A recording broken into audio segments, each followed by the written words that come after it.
Morning, everybody. How you doing? Welcome back to the Spurs Talk Show. I'm Sean Butler. This is episode 2 of the day. Bugsy Malone's up in front doing the things that Bugsy does.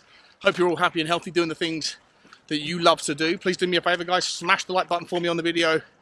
Smash the subscribe if you haven't already. Join the now 11,600 and change of people that have gone before. Welcome back to them. Welcome to the new. Please also hit the notification bell, drop a comment. Hi, guys. Let me know your thoughts on today's topic. And look, I want to start, before I get into it, I'm not coming at this from a news article standpoint. There is some quote-unquote ITK sources that are talking about it on Twitter, but that is not the reason why I'm bringing it up. This story has not been spread around, at least in the last couple of days, on the majors. It's an old story that's being recycled. However, I do want to talk about it more as a thought experiment to talk about the feasibility. So if you're not interested in that, then maybe click out. But I'm not suggesting for a second that there is massive amounts of truth in the latest section of this rumour. However, there is more than one reason why I'm bringing this up. This is only for me. And I'm going to talk about it in a second. Guys, here's the story. Liberty Media Group have, according to this ITK source, started the potential investment getting involved with Tottenham Hotspur again. You know Liberty Media Group as the guy who the team that owns Formula One. They bought Formula One from Bernie Ecclestone in 2015, 16, I think it was, something like that, for 3.3 billion, and it's now worth like 17 billion. They've done wonderful things there. They also own the Atlanta Braves, the baseball team, and took them to the World Series a few years ago. And they also own like Sirius FM. They're a media group that gets involved in sports. So the rumours are that Tottenham and Liberty Media Group are going to go beyond their 15-year partnership with regards building and operating the Formula One race car track underneath the South Stand. And back in, when was it? February or March, when this story first broke, there were those rumours that Liberty Media Group would be investing in Tottenham Hotspur. It all fizzled out. However, nothing's changed in that front, apart from a couple of things. One is, more recently, I think a couple of days ago at the British Grand Prix, the Tottenham Hotspur bus was seen in the kind of paddock area, kind of like, whatever, spurious link, irrelevant. If you remember yesterday, guys, on a video I did, I talked about a guy who I know, who knows a guy, who knows a guy, who knows a thing or two about a thing or two. Well, that guy, who I trust, about 4 or 5 days ago sent me a message saying, by the way, don't be surprised to see Tottenham owners, Enoch and Daniel Levy, dilute their ownership soon. And I responded stupidly, thinking he was talking about the £50 million that was left from the £150 million from last summer. I was like, oh yeah, there's still that 50 million more. Are you talking about that? And he said, no, separate to that. And of course, I should have realised that, because that £150 million wasn't actually a dilution. Wasn't actually a dilution of the share price or of their ownership. It was actually an accretion of it, because they essentially were buying up stock at a higher valuation than current stock holders or shareholders owned, and so it ended up with a 2% accretion in overall ownership, or something similar. So then I went back and thought, oh, wait a minute, what does he mean by dilution? That must mean an investment where they actually sell some of their ownership to someone else. And then this ITK source thing says Liberty Media Group. And I'm thinking, is there truth to it? There might be. We know they have a 15-year relationship with the Formula One track. And of course, I then start digging around, and it was only a week ago that the Daily Express put out an article. And again, I'm not giving too much credit to the Daily Express, but the Daily Express article about Liberty Media Group said that Tottenham and Liverpool and a bunch of other clubs are on red alert because the owner, the CEO of Liberty Media Group, has essentially said that they are now looking to make their biggest investment a Premier League football team. And so you put 2 and 2 together, and it might mean nothing at all. You might get 5, you might get 500, or you might get 4 an unannounced for, that maybe, just maybe, if this guy that I know who knows a guy about a guy is talking from logic and sense, then maybe, just maybe, Liberty Media Group are looking to put an investment into a football club, and maybe it makes the most sense to go in with the team that they already have a relationship with. Now,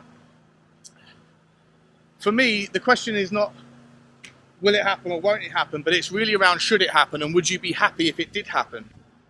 And I've got to be honest, from what I've read, I'm not sure if the people that are Levy out and ENIC out, that are like vehement, anyone but Daniel Levy, that kind of section of the fan base, from what I've read from fans of the Atlanta Braves, I'm not sure you're getting someone that's too different to the way that ENIC run their business model. You know, they've done a very good job in getting Atlanta to a trophy, to the World Series, but they are a company that essentially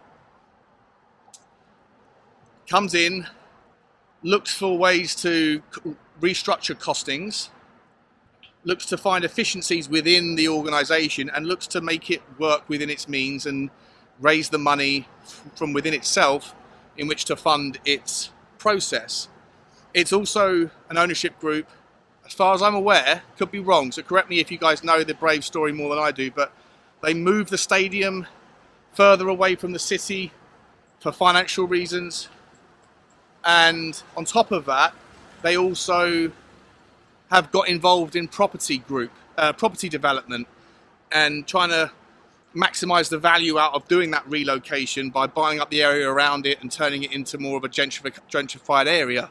Again, not clear on the specifics, but it does sound very much similar to how ENIC operate. I think the main difference from what I've read in looking in sort of forums and listening to the thoughts of people is that where they differ, ENIC and Daniel Levy versus the Liberty Media Group, is that they put in, when they go in there, they put the right people doing the right thing. So they'll go in there, if cost is a problem, they'll go in there and find consultants who are perfect at analysing and finding the perfect way to find efficiencies, economies of scale, and reduce cost structures.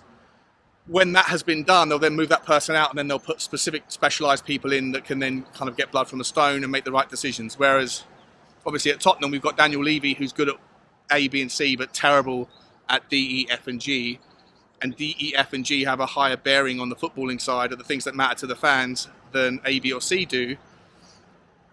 But he wants to have his hands on everything, whereas the Liberty Media Group aren't like that at the ownership level. They would rather just find the right people for the right jobs and let them take control. So that's the main difference. And I think to a lot of Tottenham fans, that might be the solution with Tottenham anyway, is to have people like, you know, keep the ownership. The ownership's fine, just have better people making footballing decisions.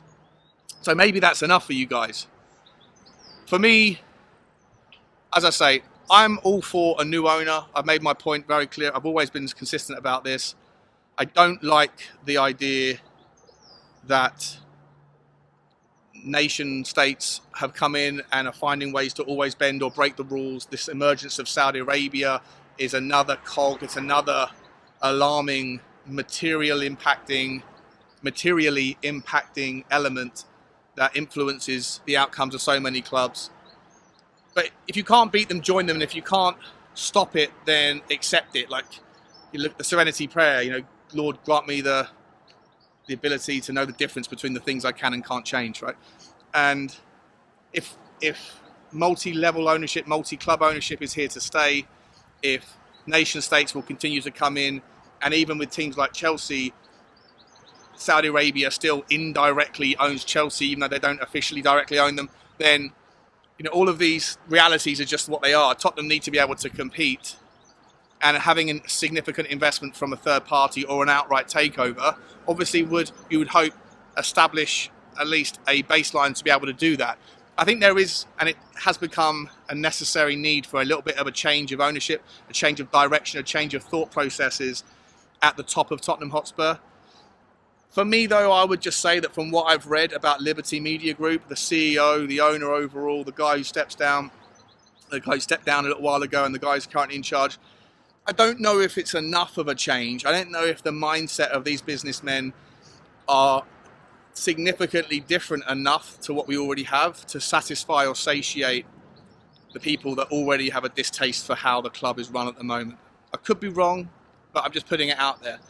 Me personally, I would love to have, if we're going to have anybody else, I think the most easiest option, if success is the only thing we're considering here, the pathway for that would be to have someone who doesn't have that same need to generate profits as businessmen do. And so, you'd look towards nation states, the few remaining nation states, the few remaining sovereign wealth funds that are still out there that aren't connected to football clubs in the Premier League. You'd hope maybe we could get one of those in, but I don't know how likely that is. I don't even know how likely the Liberty Media Group story is. I just thought I'd talk about it mainly because it's a re-emerging story, but also because of the other person telling me that don't be surprised about a dilution coming. The timing of it all seems to be a little bit kind of coincidental, or maybe it's not a coincidence. Maybe there is more truth to it than we thought. Let me know your thoughts. Do you guys know much about Liberty Media Group? Do you know much about the story with Atlanta? Is it true that they're their own versions of kind of property magnates that are getting involved and maximizing the returns on investment outside of the direct relationship with the baseball team in order to make the whole venture worthwhile? Remember, these are businessmen. Profit is the ultimate goal for them as well. But at the same time, you could look at the Formula One story and say, well, look, these guys reinvented a pretty smooth wheel. The Formula One was already a brilliant thing, and they've come in and turned that on its head and exploded its popularity with very clever marketing and brand stories. So, are all those things important to you? If you really want a new owner, does that stuff excite you more than just someone who can come in and say, all right, we're gonna find ways to utilize our obscene wealth and try and bend and break the rules to compete? Let me know your thoughts, guys. I just thought I'd share it. I'll leave it there. Like, subscribe, and comment. And as always, bye-bye.